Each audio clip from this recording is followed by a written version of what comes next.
ఏదైతే 5 సంవత్సరాల కాలం ఈ జగన్మోహన్ రెడ్డి ముఖ్యమంత్రిగా ఉన్న 4 సంవత్సరాల 8.5 నెలలు ఎంతో ఇబ్బంది పడి ఎన్నో కష్టాలు పడి వ్యాపారస్తులందరూ కూడా ఎప్పుడు గడిచిద్రా బాబు ఈ కాలం, ఎప్పుడు ఎన్నికలు వస్తాయి, ఎప్పుడు ఈ పీడ వదిలించుకుంటామని ప్రతిరోజు కూడా ఎదురు చూసిన సందర్భం ప్రతి ఒక్క వ్యాపారస్తుడు కూడా.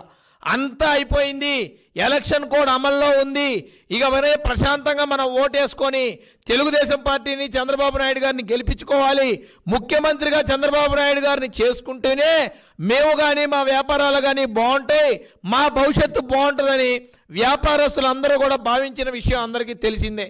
ఇది ఇలా ఉండగా ఒక కొత్త విషయానికి, ఏమీ లేని ఒక విషయానికి మసిపూసి మారేడికాయ చేసి ఒక ఖాళీ డబ్బాలో 2 రాళ్ళు వేసి ఇలా ఊపితే ఎలా అయితే టకటక సౌండ్ వస్తుందో ఆ విధంగా పనికిరాని మోత మోగిస్తున్నాయి ఈ వైసీపీ ప్రభుత్వం, వైసీపీ పార్టీలోని కొంతమంది ఆర్యవైశ్య వాణిజ్య విభాగ నాయకులు.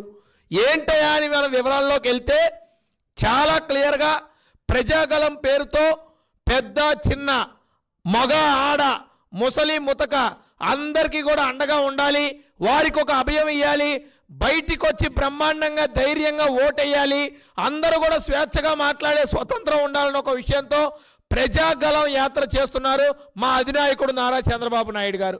ఆ యాత్రలో భాగంగా రావులపాలెంలో మొన్న జరిగిన కార్యక్రమంలో చాలా క్లియర్గా ఆ లోకల్ ప్రాంతంలో అనేక అంశాలని చెప్తూ అనేక అంశాలను వివరిస్తూ ఈరోజు ఆ ప్రాంతాన్ని గంజాయికి అడ్డాగా మార్చారు. గంజాయి అనేది మరీ భయం లేకుండా ఎక్కడ పడితే అక్కడ దొరికే విధంగా ఈరోజు ఈ ప్రభుత్వం తయారు చేసింది. చివరికి అవసరమైతే కిరాణా కొట్లో కూడా గంజాయి పెట్టి చేయటానికి వైసీపీ నాయకులు దీన్ని వెనకాడట్లేదు అనే ఒక అర్థంతో మాజీ ముఖ్యమంత్రి వర్యులు పార్టీ అధినాయకులు నారా చంద్రబాబు నాయుడు గారు ప్రజలకు అర్థమయ్యేలాగా చెప్తే కటింగ్ మాస్టర్స్ మొదలైపోయారు. వీడియోని కట్ చేసి మొత్తం అటుపక్క ఇటుపక్క కట్ చేసి వాళ్ళకు కావాల్సింది వరకు ఉంచుకొని అటు ఇటు మొత్తం తీసేసి చంద్రబాబు నాయుడు గారు వ్యాపారస్తులను అనేశారు, చంద్రబాబు నాయుడు గారు ఆర్యవైశ్యులను అనేశారు. అరే ఇదెక్కడ అన్యాయం, అసలు ఏం జరుగుతుంది నాకు అర్థం కావట్లా. చంద్రబాబు నాయుడు గారు చెప్పింది ఏంటి, రాష్ట్రంలో ముఖ్యంగా ఈస్ట్ వెస్ట్ గోదావరి జిల్లాల్లో గంజాయి విపరీతంగా దొరుకుతుంది. స్కూల్లో బడుల దగ్గర నుంచి సినిమా థియేటర్ల దగ్గర నుంచి బ్లేడ్ బ్యాచ్ల దగ్గర నుంచి ప్రతి ఒక్క చోట గంజాయి విచ్చలవిడిగా తయారు చేసి అమ్ముతున్నారు. ఎంత దారుణంగా అంటే అన్నిటికన్నా కూడా ఎక్కువ గిట్టుబాటు ధర గంజాయికి ఇచ్చి రాష్ట్ర పంటని గంజాయిగా తయారు చేసి ఈ గంజాయిని రాష్ట్ర వనంగా తయారు చేసి ఈ జగన్మోహన్ రెడ్డి అనే వ్యక్తి ఇన్నాళ్ళు గంజాయి అమ్మాడు. ఈ ప్రతి చోట అంటే చూచాయిగా మాట వరుసకి ప్రతి చోట అంటే ఏమంటాం, ప్రతి చోట అంటానికి ప్రతి చోట ఈ మూల ఆ మూల చివరికి ఆ కోట్లో ఇక్కడ కూడా గంజాయి పెట్టి అమ్మిస్తారు అనే ఒక ఉద్దేశంతో ఒక మాట చంద్రబాబు నాయుడు గారు అంటే దాన్ని పెడర్థంగా తీసి ఆర్యవైశ్యులందరూ గంజాయి అమ్ముతున్నారని, కిరాణా కొట్లో వాళ్ళందరూ గంజాయి అమ్ముతున్నారని ఈ బ్లేడ్ బ్యాచ్ కటింగ్ మాస్టర్స్ మొదలైపోయి ఈ వీడియోను అటు ఇటు కట్ చేసి మా డబ్బా గిలగిల కొట్టం మొదలుపెట్టారు.